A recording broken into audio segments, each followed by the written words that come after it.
My 23 male girlfriend, 21, and I have been together for a year and a half. Her family is super sweet and I get along great with them. Now, my girlfriend's dad is pretty well off. He always foots the bill every time I've gone to dinner with her family. Her family have been great to me. They always welcome me in their house. I went on a vacation with them back in the winter. Her parents paid for our hotel for the entire week, and her dad gave her money for food. Granted, it was for her brother and myself. I also only paid for half of my flight because my girlfriend offered to pay for the other half. So the only thing I had to pay for was food a couple of days out of the trip, which my girlfriend pitched in and helped with. This past weekend, my girlfriend, myself, her younger brother, and her dad went out for brunch. I spent the weekend with her anyway, so she invited me to join them. Before we left, she and I talked, and she mentioned how I might offer to pay for brunch for all four of us. She assured me that her dad would 1000% refuse to let me pay, but he would probably really appreciate and respect me for offering. Now, I may sound like an idiot, but I honestly laughed at her suggesting this. I told her I would offer to cover her and my portion of the bill, but to expect me to offer to cover the entire bill is absurd.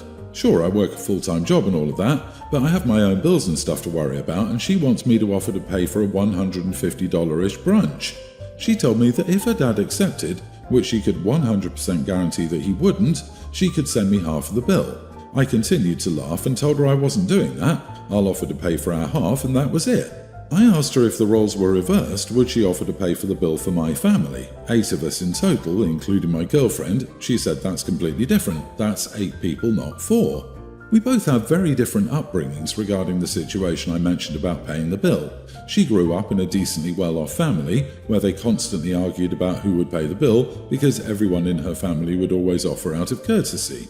I grew up very differently, as I come from a family that wasn't financially well off. So if someone offered to foot the bill, you'd just sit back and let them do it. When we went out to brunch, I offered to cover both her and my portion of the bill, but her dad immediately refused and covered the whole bill. She gave me an "I told you so" look. She thinks I was an idiot for how I reacted to the situation and says I should have trusted her. She told me she needed some space because my reaction to the whole situation was kind of a turn-off to her, and she needed to think about things. Am I the idiot? You weren't obligated to offer, but yeah, you are the idiot for not having any modicum of courtesy or generosity, given how much her father has treated you to. Do you have no shame or self-respect? And your girlfriend was right that he wouldn't let you pay, plus no risk to your finances since she offered to pay half if she was wrong. You sound like a leech, a selfish one too. Don't be surprised if this seriously damages your girlfriend's attitude towards you. OP, it's common courtesy to pay back the favour of at least offering to pay the bill once in a while, since you can afford it. Your girlfriend's parents seem like generous and overall great people. You'd be doing yourself a disservice by not nurturing that relationship. The fact that they're well off doesn't mean their generosity should be taken for granted, and it seems you're doing just that. I'm wondering if she pushed him to offer to pay because he has a generally bad attitude about money around her parents, and she's embarrassed. Or her dad noticed and said something, and she realised that he was being discourteous and was trying to get him to show Dad OP isn't as rude as Dad thinks. OP, you somehow found a way to lose a win-win scenario. I grew up poor and I would never have acted like you. He is a freeloading mooch. Geez, I wouldn't be surprised if she broke up with him. I'm from a similar culture to his girlfriend and my husband is not. When we were dating, if our parents were involved in a meal, my dad insisted on paying for everything. The first time my husband said, "Okay, I'll get the next one." The second time he was like, "Wait, why did you pay? I'm supposed to get this one." He went to the bathroom the third time and paid for the check instead. Instant respect. No coaching was needed from me. That's how it's done. I got a new job in another city. The new job pays a lot better than my last job. The problem is that my new job is 13 hours away from my ex's city, and we have a teen daughter together. My daughter wanted to come with me. We've been here for a few weeks, and she's enjoying our new home and school, and has already made new friends. The problem is my ex wants to keep our last custody agreement. We didn't go to court, so it's just something we agreed on, which is 1 week with me and 1 week with her, which just doesn't work anymore because she has to go to school. Now she wants to change it to weekdays with me and weekends with her, but I think it would be a waste of money to buy so many plane tickets, especially since my daughter doesn't exactly care about seeing her, and it will also be very tiring for her. I offered to send my daughter there once a month, but my ex thinks I'm an idiot.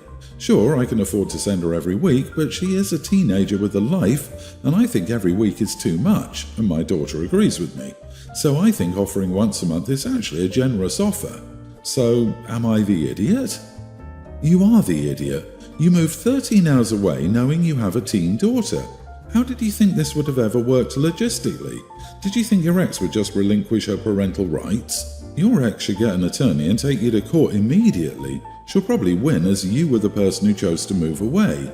You are the person denying equitable visitation, not your ex.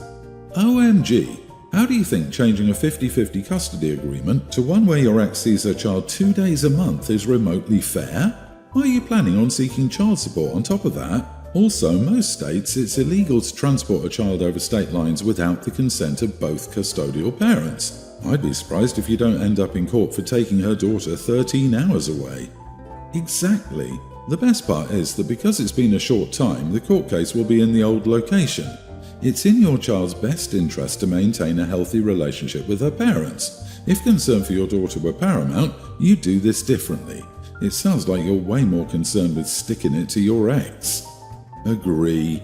OP is mad at his ex and uses their daughter to take it out on her. I can almost guarantee it.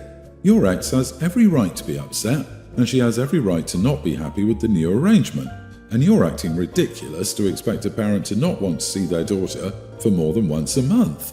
You're not a single dad, so you can't make these plans unilaterally without a headache. And now you're facing the headache. Good luck in court. I, 27 male, have been dating my girlfriend, 25, for 3 years. My girlfriend has always had really bad and unmanaged anxiety as well as codependency. Her family has always coddled her and held her hand about these things, rather than teaching her how to be independent. Meanwhile, I've always been informed and had to figure out things myself and grow up early on. She still sometimes acts like a child, and as our relationship progresses, this is starting to become unattractive and exhausting. She always needs me to do everything with her and has zero self-confidence or believes she can do things herself. Recently, she wanted a new car.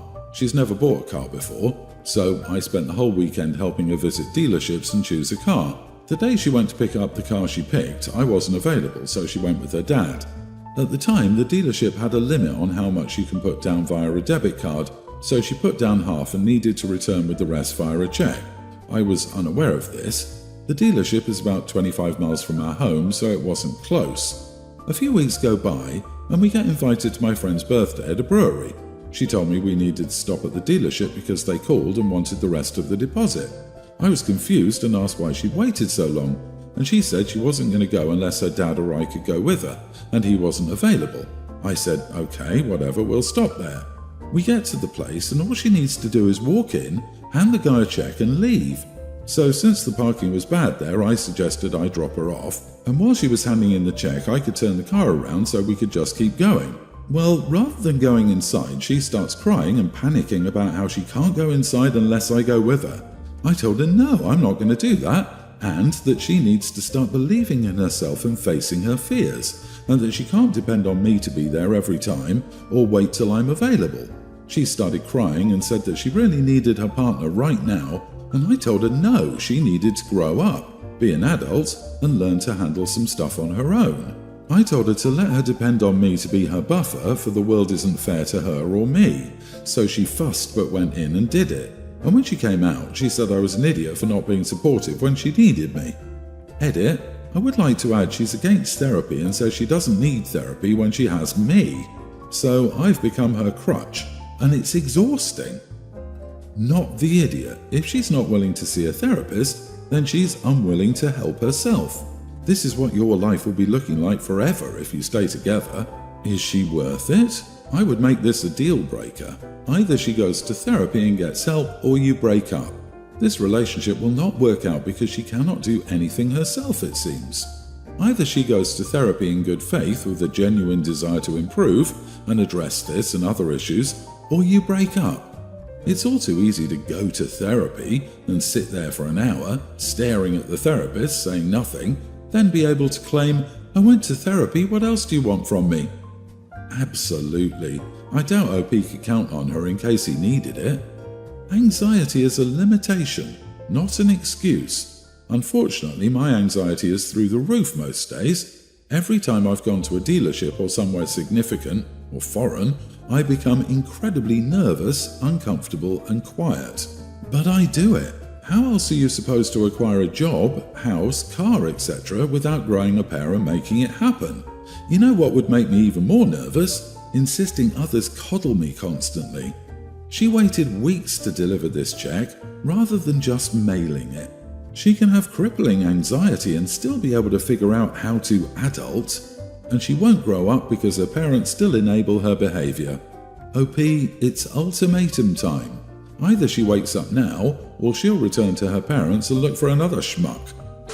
My 24 female sister Hannah, 21, is getting married in May. She's been planning her dream wedding since before she was engaged and has a very specific image of what she wants. We picked out the bridesmaid dresses in January, and they're all the same style but with different shades of the same colour. Unfortunately, in late March, I was diagnosed with a condition that I'm going to be receiving treatments for via port until mid-June. Due to the port's placement, the neckline of the bridesmaid dress I'm supposed to wear is extremely uncomfortable.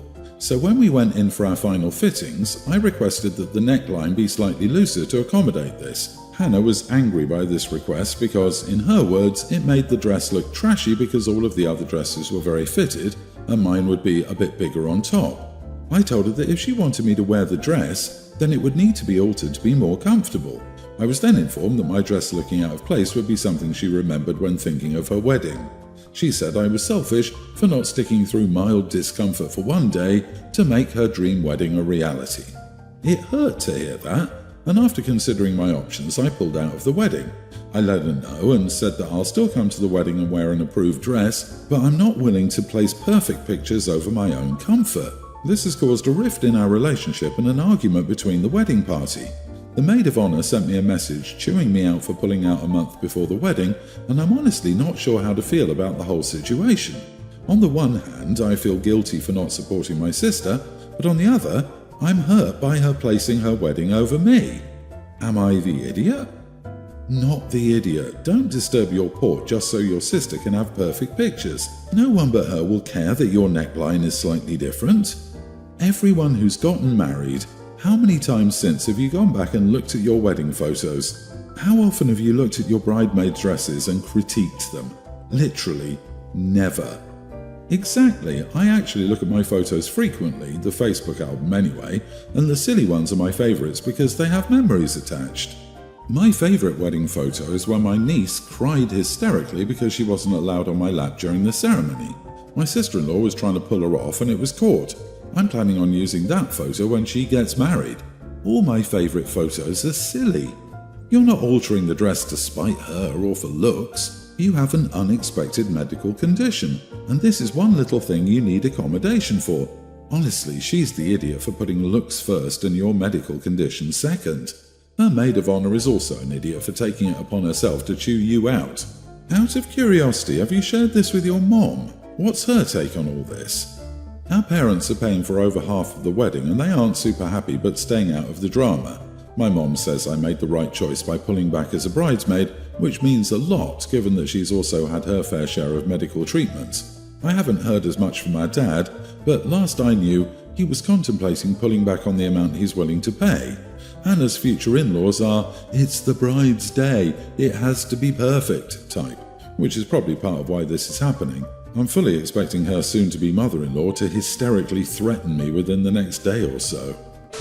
My 35 female husband, 38, and I are what you would call Disney adults. We used to work for the parks in college and met there.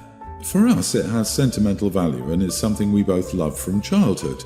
Now, we are conscious of not being those Disney adults. We can hold conversations outside the movies and parks. We both work well-paying jobs unrelated to the company. We have other hobbies and interests. Our son isn't big on Disney and we're cool with that. It's just something that we enjoy, as well as our daughters. We nurture all of our children's hobbies and interests. We also don't blow all our money on this stuff. I know I may sound overly defensive, but we get a lot of comments from people who don't know us well. Anyway, we live in a renovated farmhouse on a bit of land that includes a barn that we finished, hoping to make it a guest house one day. In the meanwhile, we've had a relative get married here, and it was gorgeous. Now, my sister, 28, wants to get married on our property, and we were all for it. Everything's been planned for months, and the wedding is in June. It's set to be outside completely, but if it rains, we can move the party into the barn. The only reason a guest would have to go into our house is to use the bathroom. We have 2 on the first floor. The only Disney items are Winnie the Pooh hand towels. I told my sister I'd replace them with regular ones. The wedding space has no Disney items. However, she wants me to take down everything Disney on the first floor of my home, as guests will see. We have many items: pictures, paintings, blankets, Funko Pops, decorations, figurines, dishware, etc. All made for adults, and a lot of it is subtle or vintage, but you can still tell it's Disney. 1, this would be a massive undertaking. It's more complex than shoving stuff in a closet. We'd have to pack it up and find a place to store it. The sheer amount would require at least 2 hours of packing, not to mention storage and unpacking after. 2, it's ridiculous to me. Who cares if people see? She says it looks tacky and she doesn't want people to remember her wedding for that. I told her no, we're decorating the outside and barn as she wants. We're letting her use our property for free, which she keeps bragging about to friends as it's saving them a ton. When my husband and I stood firm, she whined to our parents, who told us to grow up and take it down. Bridezilla throws a tantrum. Tale as old as time. Not the idiot. Your sister doesn't want her wedding to be associated with Disney. Your sister wants full control of the space and decoration. I have an idea. She should rent her own venue. Seriously, enforce your boundary and say that's as far as you're willing to go. She needs to rent a different venue if she wants to change everything. Her sister needs to let it go. I'm so sorry. Let her learn to take things with a spoonful of sugar. Oh, and tell sister to rent portable bathrooms. Problem solved. No reason for anyone to go in the house. This is my thought. If your bathrooms don't suit her aesthetic, then she can provide her own. I'm honestly curious about how the conversation went. Sister: hey sis, can you let us use your beautiful farmhouse and barn for the wedding? You will? Great, it'll save us a ton of money. And your property is just so beautiful. It's so gracious of you. Thank you for letting us use your home. Now get to packing all your crap because I don't want any of my wedding guests to see your tacky house decor. What's with all the junk? Ugh, they might associate it with me and my wedding. It's not a big deal. Just think of it as moving all of your crap out of your home for a week or 2 so I can have my perfect wedding. I don't see what the problem is. What do you mean you won't remove all your junk from your home? Mom! OP, you're not the idiot. The sister, however,